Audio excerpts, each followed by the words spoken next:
স্মৃতি ক্ৰিয়েশ্যনছলৈ মই স্বাগতম জনাইছোঁ। আজি মই আপোনালোকক বনাই দেখুৱাম চুজি পকৰা। কিমান আৰু বেচনৰ পকৰি খাব, কিমান আৰু দালিৰ পকৰি খাব, সেয়েহে এটা নতুন ৰেচিপিলৈ মই আপোনালোকৰ কাষলৈ আহিছোঁ। যদি আপোনালোকে এই ৰেচিপিটো ভাল পাইছে তেনেহ'লে লাইক, শ্বেয়াৰ আৰু ছাবস্ক্ৰাইব কৰিবলৈ নাপাহৰিব মোৰ ইউটিউব চেনেলটো। যিহেতু চুজিৰ পকৰি বনাই আছোঁ, চুজিৰ পকৰিত দিবলৈ এইবোৰ ভেজিটেবলছ মই কাটি লৈছোঁ।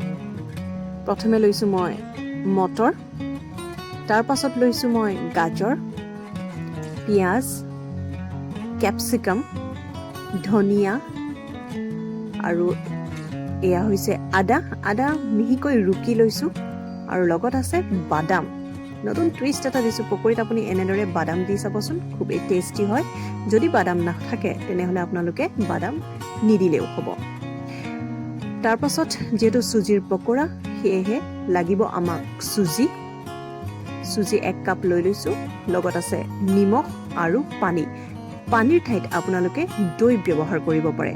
মোৰ ঘৰত দৈ নাছিলে, সেয়েহে মই আজি পানীৰে আপোনালোকক মঠি দেখুৱাইছোঁ। কিন্তু এই পকৰিখিনি মিক্স কৰোঁতে আপোনালোকে দৈৰে মিক্স কৰিবচোন, আৰু বেছি টেষ্টি হয়। তেনেহ'লে এয়া লৈ লৈছোঁ আমি 1 কাপ চুজি, আৰু এই চুজিত আমি এতিয়া ভেজিটেবলছখিনি দি মিক্স কৰি ল'ম।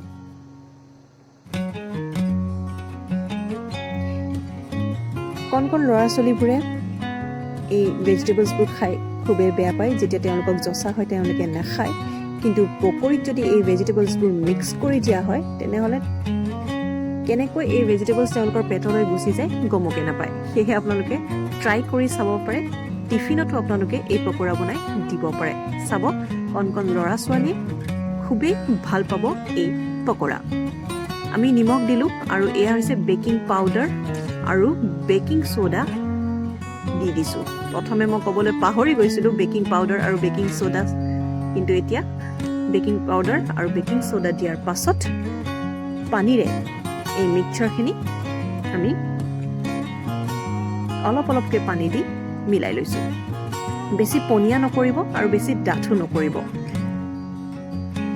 এটা পকৰি বনোৱাৰ জোখত আপোনালোকে এই বেটাৰখিনি বনাই ল'ব, আৰু বনোৱা হোৱাৰ পাছত 4-5 মিনিটলৈ অলপ ৰেষ্ট দিব লাগিব।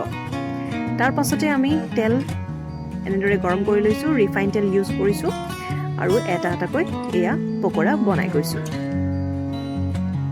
যিহেতু এতিয়া বৰষুণৰ বতৰ, গধূলি হোৱাৰ লগে লগে একাপ চাহৰ লগত কিবা এটা খাবলৈ মন যায়েই, কিন্তু সদায়নো কিমান আৰু বেচনৰ পকৰি বা দালিৰ পকৰা খাব। নতুনকৈ এই ৰেচিপিটো আপোনালোকে ট্ৰাই কৰি চাবচোন, খুবেই ভাল পাব।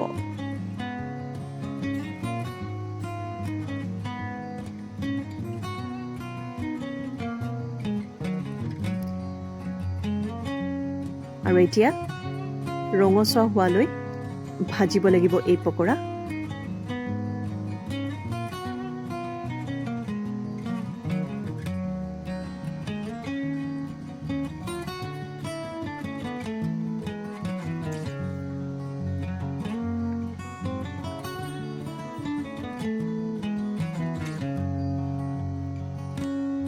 আপোনালোকে মিডিয়াম ফ্লেমতে ৰাখিব। বেছি ফ্লেম দিলেও বা হাই ফ্লেমতো দিলে কেতিয়াবা জ্বলি যোৱাৰ চান্স থাকে, সেয়েহে মিডিয়াম ফ্লেমতে আপুনি এই পকৰিখিনি বনাব।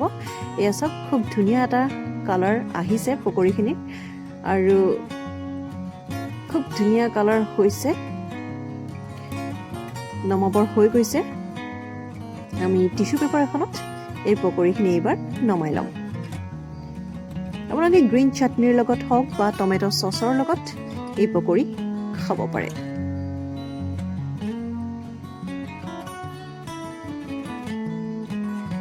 এয়া হৈ গ'ল আমাৰ চুজিৰ পকৰি।